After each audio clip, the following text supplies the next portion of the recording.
Welcome to the physics वाणी। हम class 10th का chapter पढ़ रहे थे करंट इलेक्ट्रिसिटी, और जिसमें हमने what is charge, what are the properties of charge, और साथ में फिर हमने व्हाट इज़ करंट, ये सारा हमने डिस्कस कर लिया था। आज हम उसके आगे का टॉपिक पढ़ेंगे, डेट इज़ इलेक्ट्रिक पोटेंशियल। अब पोटेंशियल वर्ड जो है उसको पढ़ने से पहले हमें इलेक्ट्रिक फील्ड के बारे में थोड़ी जानकारी होनी चाहिए कि sir what is electric field.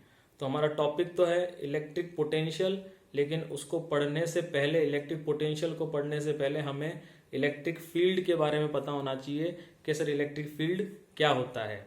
देखिए, फील्ड का मतलब क्या हुआ कि हमारे चारों तरफ का वो एरिया जिसमें हम किसी भी चीज को या तो पकड़ सकते हैं या धक्का दे सकते हैं। यानी अगर मैं अपनी बात करूं तो मेरे चारों तरफ का वो एरिया जहां तक मेरे हैंड्स मूव कर सकते हैं, इस एरिया के अंदर कोई भी चीज अगर आएगी तो आई कैन ग्रैब इट और आई कैन पुल इट। मैं उसको खींच भी सकता हूं और मैं उसको धक्का भी दे सकता हूं, पुश भी कर सकता हूं। सिमिलरली क्या होता है कि अगर कोई चार्ज है,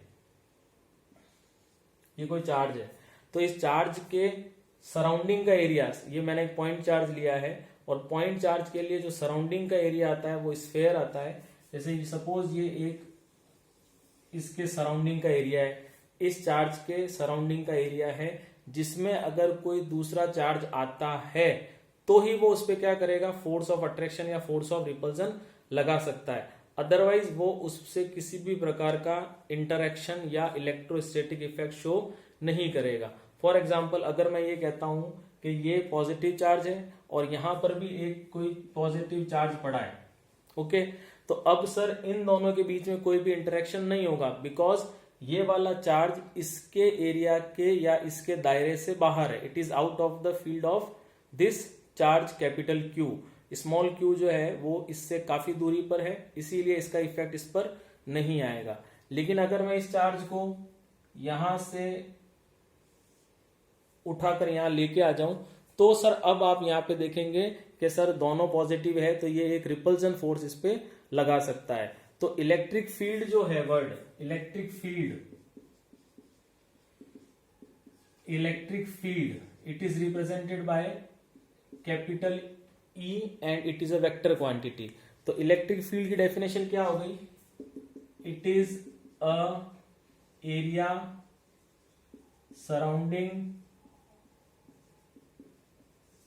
any charge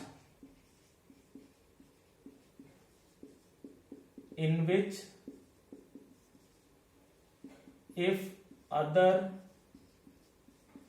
charge comes then it will experience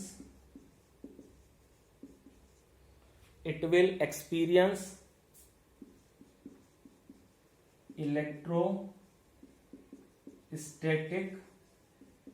effects. Electrostatic effects का मतलब हो सकता है वो अट्रैक्शन या रिपल्जन फील करे। अट्रैक्शन कब होगा? जब ये अपोजिट माइनस क्यू हो तो ये अट्रैक्शन होगा इससे, और अगर ये प्लस क्यू है तो ये रिपल्जन होगा। तो इसमें हम कह सकते हैं अट्रैक्शन भी हो सकता है और रिपल्जन भी हो सकता है।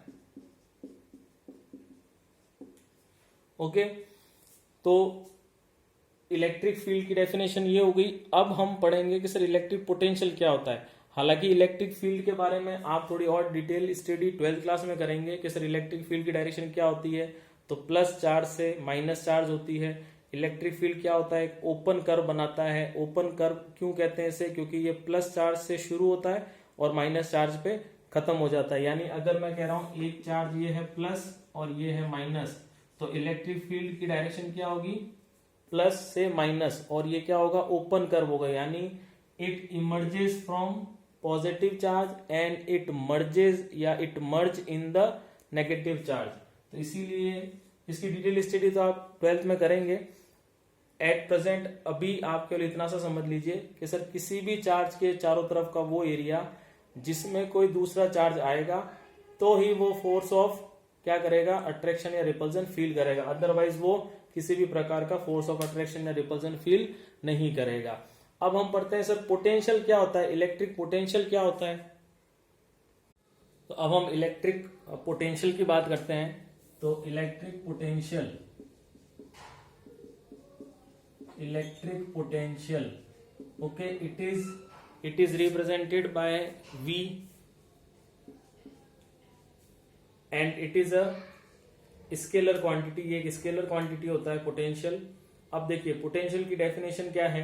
सपोज सर मैंने ये कहा कि ये एक चार्ज है capital Q, it is also known as source charge. Source charge means what, कि सर जो दूसरे किसी चार्ज पर फोर्स लगाएगा, और जिस चार्ज पर फोर्स लगता है it is called test charge, and the value of test charge is very very small because we consider that test charge is not apply any type of force on the source charge, okay। तो suppose यहां पर एक हमारा ये जो है plus Q, it is your test charge. ये test charge है, इसकी वैल्यू बहुत बहुत स्मॉल है, छोटी है, ऐसा हम मान रहे हैं, ऐसा हम कंसिडर कर रहे हैं। ये जो टेस्ट चार्ज है ये कहां पर है, तो इट इज एट इनफाइनाइट। ये कहां पर है, इनफाइनाइट पे हमने रखा हुआ है। अब सर अगर ये इनफाइनाइट पे हमने कंसिडर किया है तो एट प्रेजेंट इस चार्ज Q का, कैपिटल Q का यानी सोर्स चार्ज का और टेस्ट चार्ज का किसी भी प्रकार का कोई इंटरेक्शन नहीं है। अब मुझे क्या करना है, इफ आई वांट के इस चार्ज पर ये चार्ज फोर्स लगाए, यानी टेस्ट चार्ज पर सोर्स चार्ज फोर्स लगाए, तो I have to bring this plus Q, small plus Q charge in the field of source charge. अगर मैं ये चाहता हूं कि इस ये वाला चार्ज यानी capital Q charge small Q charge पर फोर्स लगाए, तो मुझे क्या करना पड़ेगा, इस चार्ज को उठाकर, प्लस Q चार्ज को उठाकर इसके फील्ड में लाना पड़ेगा, ठीक है। अब जब मैं किसी चीज को फोर्स लगा के डिस्प्लेस कर रहा हूं, इट मींस मैं एक वर्क डन कर रहा हूं, यानी यहाँ क्या करना पड़ेगा, वर्क डन। किस चीज का वर्क डन, इस चार्ज को इसके फील्ड में लाने के लिए। तो मान लीजिए मैं इस पॉइंट A पर इस प्लस Q चार्ज को लेके आ गया हूं, तो पोटेंशियल क्या आएगा इस पॉइंट का, पोटेंशियल आएगा जितना आपने वर्क डन किया डिवाइडेड बाय जिस टेस्ट चार्ज को आप लेके आए हो, उनका रेशो क्या कहलाएगा, इलेक्ट्रिक पोटेंशियल। तो डेफिनेशन क्या बनी, it is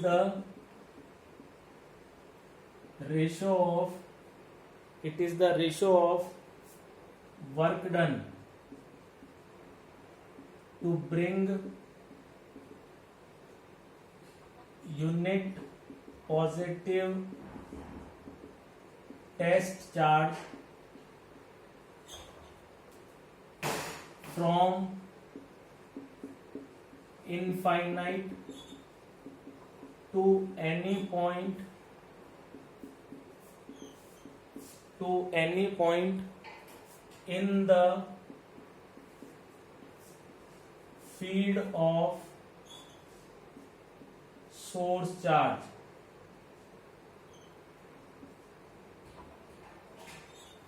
It is the ratio of work done to bring a unit positive charge from infinite to any point in the field of source charge to the value of test charge itself।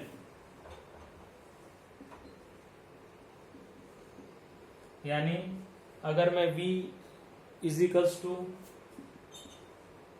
Work done divided by, ये हमारा उस point का potential होगा, then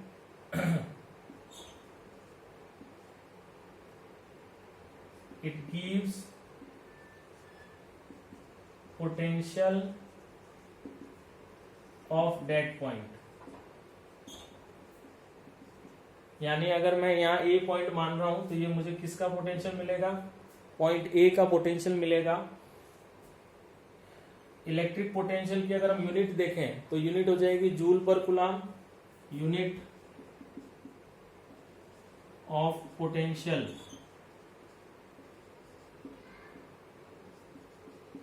work unit होती है joule, charge की unit होती है कूलम, तो जूल पर कूलम, या फिर इसकी यूनिट हम कह सकते हैं वोल्ट, ओके। तो जूल पर कूलम या वोल्ट, ठीक है। अब क्वेश्चन ये आता है कि सर ये इनफाइनाइट पे आपने क्यों एज्यूम किया या इनफाइनाइट पे से क्यों माना। तो एज वी नो कि हमें एक रेफरेंस पॉइंट की जरूरत होगी, और रेफरेंस पॉइंट हम इनफाइनाइट इसलिए लेते हैं क्योंकि इनफाइनाइट पे जो इसकी पोटेंशियल एनर्जी होगी वो क्या कंसीडर हो जाएगी, जीरो हो जाएगी। और अगर यहां से यहां लाया तो सर जीरो माइनस एनीथिंग, यानी जीरो माइनस अगर मैं डब्लू करूंगा तो डब्लू ही मिलेगा। इसीलिए हम क्या करते हैं, क्योंकि इस पॉइंट पे यानी इनफाइनाइट पे हम इसकी पोटेंशियल एनर्जी को क्या ले सकते हैं, जीरो। ठीक है, अब अगर क्वेश्चन आता है डिफाइन 1 वोल्ट, तो जैसे हमने डिफाइन 1 एम्पियर किया था वैसे ही डिफाइन 1 वोल्ट हम कर सकते हैं। हम ये कह सकते हैं if 1 joule of work is to be done to bring a unit positive charge from infinite to any point A, then the potential of that point will be 1 volt. यानी अगर मैं इस फॉर्मूले में वर्क डन कितना कर दूं, 1 joule, charge की वैल्यू कर दूं 1 कूलाम, तो जो मुझे पोटेंशियल मिलेगा वो क्या मिलेगा, 1 वोल्ट। तो हम इसको कैसे डिफाइन करेंगे, what is define 1 volt, if 1 joule of work is to be done to bring unit positive charge from infinity to any point A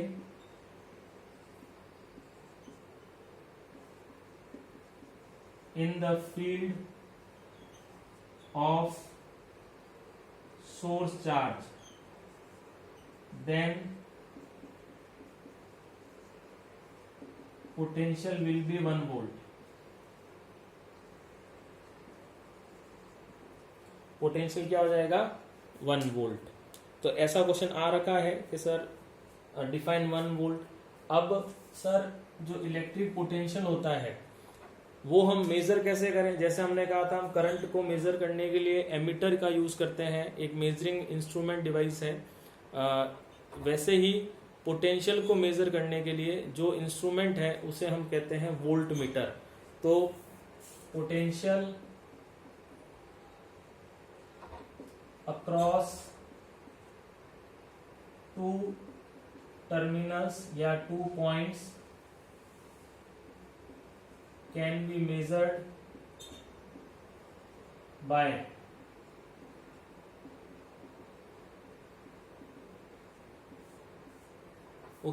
जैसे करंट को मेजर करने के लिए एमीटर था, वैसे ही पोटेंशियल को मेजर करने के लिए क्या है, हमारे पास वोल्ट मीटर है। अब वोल्ट मीटर जो है वो सर्किट में हमेशा पैरेलल में लगाया जाता है। जैसा मैंने आपको बताया था एमीटर जो है वो सर्किट में हमेशा सीरीज में लगाया जाता है। क्यों, क्योंकि उसका इंटरनल रेजिस्टेंस बहुत कम होता है और वो करंट को अलाउ करता है, बिकॉज उसको करंट ही मेजर करना है। लेकिन पोटेंशियल के केस में अलग है या वोल्ट मीटर के केस में अलग है। वोल्ट मीटर को हमेशा हम सर्किट में पैरेलल में लगाते हैं, क्योंकि इसको तो ड्रॉप देखना है, ये नहीं चाहता कि करंट इससे पास हो, इसीलिए वोल्ट मीटर का रेजिस्टेंस क्या होता है, ज्यादा होता है। तो हम यहाँ क्या लिखेंगे, volt meter is always connected in parallel in circuit। क्यों, because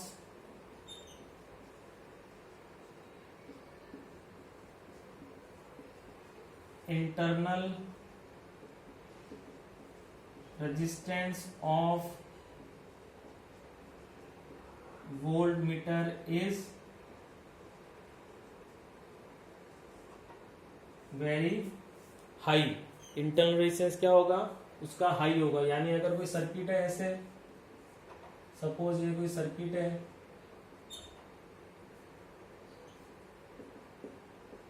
यहां से आई करंट फ्लो हो रही है, तो इस रेजिस्टेंस के अक्रॉस जो पोटेंशियल आएगा उसको अगर मुझे मेजर करना है, because V equals to I R, Ohm's law के थ्रू हम पढ़ेंगे V equals to I R क्या होता है सर। लेकिन अगर मुझे इस रेजिस्टेंस के अक्रॉस, मान लीजिए यहाँ पर एक टर्मिनल है, यहाँ पर एक है, तो मैं यहाँ पे क्या करूंगा, वोल्ट मीटर को कुछ इस तरीके से लगाऊंगा, पैरेलल में इसको कनेक्ट करूंगा। नेक्स्ट टॉपिक इसी में अगर हम देखें सर, इलेक्ट्रिक पोटेंशियल डिफरेंस क्या होता है। तो नाम से पता चल रहा है पोटेंशियल डिफरेंस, यानी it is a difference of potential. दो पॉइंट्स हैं, अगर मुझे एक पॉइंट का पोटेंशियल पता है, दूसरे पॉइंट का पोटेंशियल पता है, तो पोटेंशियल डिफरेंस क्या हो जाएगा, उन दोनों पॉइंट के पोटेंशियल का डिफरेंस हो जाएगा। लेकिन यहाँ पर हम इसको थोड़ा सा डिफाइन अलग वे में करेंगे। जैसे सर मान लीजिए ये एक किसी सोर्स चार्ज का इलेक्ट्रिक फील्ड है, ठीक है। अब इस फील्ड में मैं एक चार्ज को यहाँ पे रख रहा हूँ, दैट इज वी ए। ये क्या है यहाँ पर, वी ए जो है ये इसका इस पॉइंट ए का पोटेंशियल है, ये पॉइंट ए है सपोज। अब मैं इस चार्ज को यहाँ से यहाँ लेके आया, यानी किसी पॉइंट बी पे लेके आया, तो आपको यहाँ का पोटेंशियल मिल जाएगा, दैट इज वी बी। अब यहां जब मैं लेके आया तो again I have to do work, भाई यहां से यहां इसको लाएंगे, again you displace, you have to apply a force and force into displacement will give the work. तो यहां पर वापस क्या हुआ, एक वर्क डन लगा। तो हम क्या कहेंगे यहाँ पे इलेक्ट्रिक पोटेंशियल डिफरेंस के लिए हम डेफिनेशन क्या लिखेंगे, work done in moving a unit positive charge from point A to point B in the same electric field divided by the value of test charge itself। यानी अगर मैं potential difference को V A B से represent कर रहा हूं, तो यहां पे हम क्या लिखेंगे, W A B upon Q. Okay, यहां जो इंपॉर्टेंट वर्ड है वो ये है, in the same electric field. कहने का क्या मतलब है कि फील्ड चेंज नहीं होगा, मतलब ऐसा नहीं कि आप इस पॉइंट को यहां अगर कोई दूसरा चार्ज है, यहां अगर मान लीजिए क्यू डैश है, तो आप इसको यहां लेके आ गए, ये तो फील्ड चेंज हो गया ना। हमें इस चार्ज को इसी के फील्ड में जो है घुमाना है, तो यहां से यहां लाया तो केवल पोजीशन चेंज हुई है, इलेक्ट्रिक फील्ड तो वही रहा, इसी का इलेक्ट्रिक फील्ड रहा। इसीलिए लिखा है work done in moving unit positive charge from point A to B in the same electric field divided by जो जिस चार्ज को आप लाए हो, जिस चार्ज को आपने मूव किया है उसकी वैल्यू, ठीक है। इसकी यूनिट भी क्या आएगी, जूल पर सेकेंड ही आएगी, जूल पर गुलामी आएगी, या इसको हम कह देंगे वोल्ट। ओके, तो ये इसकी यूनिट आ जाएगी यहाँ पर। तो ये हुआ पोटेंशियल डिफरेंस। अब सर कुछ एक सिंबल्स हैं जो हालांकि बहुत इजी सा टॉपिक है, लेकिन वो मैं आपसे यही डिस्कस कर लेता हूँ कि कुछ सिंबल्स होते हैं जो हम बेसिकली या तो इलेक्ट्रिक कंपोनेंट्स या इलेक्ट्रिक, जैसे बैटरी का सिंबल हुआ, सेल का सिंबल हुआ, रेजिस्टेंस का सिंबल हुआ, या रियोस्टेट का सिंबल हुआ जिसको हम वेरिएबल रेजिस्टेंस भी कहते हैं, या कैपेसिटर का सिंबल हुआ, इंडक्टर का सिंबल हुआ, बल्ब का सिंबल हुआ। ये आपके एक सिलेबस में दे रखा है, तो मैं वो डिस्कस कर रहा हूं कि सर क्या क्या सिंबल्स होते हैं। Symbols use in electric circuits. कई बार आपके बोर्ड में एक आधा नंबर का क्वेश्चन आ ही जाता है कि सर इसका सिंबल बनाओ या उसका सिंबल बनाओ, या ये सिंबल दे दिया जाता है और पूछ लिया जाता है ये सिंबल किसका है। तो आप सेल का सिंबल जो है वो ये होता है प्लस माइनस, प्लस जो बड़ी लेग है उसको हम कहते हैं प्लस, और जो छोटी लेग है उसको कहते हैं माइनस। कई सारे सेल मिलके क्या बनाते हैं, बैटरी। तो ये एक सेल हुआ, ये दूसरा, और भी आप यूज कर सकते हैं अगर बैटरी की वैल्यू बढ़ानी तो, और आप ऐसे सीरीज में सेल जोड़ दीजिए। की जो है ओपन का मतलब है ये, क्लोज का मतलब, अब जब भी की क्लोज्ड होगी सर्किट कंप्लीट होगा, और जब ओपन होगी तो ये सर्किट इनकम्प्लीट होगा या ओपन सर्किट होगा। जैसे कि स्विच है आपका घर में, आप जैसे स्विच ऑफ करते हो यानी ये चीज आपने करी, जैसे आपने ऑन करा यानी ये चीज करी। तो इसको आप ऐसे समझ सकते हो, अगर कोई सर्किट है ये है,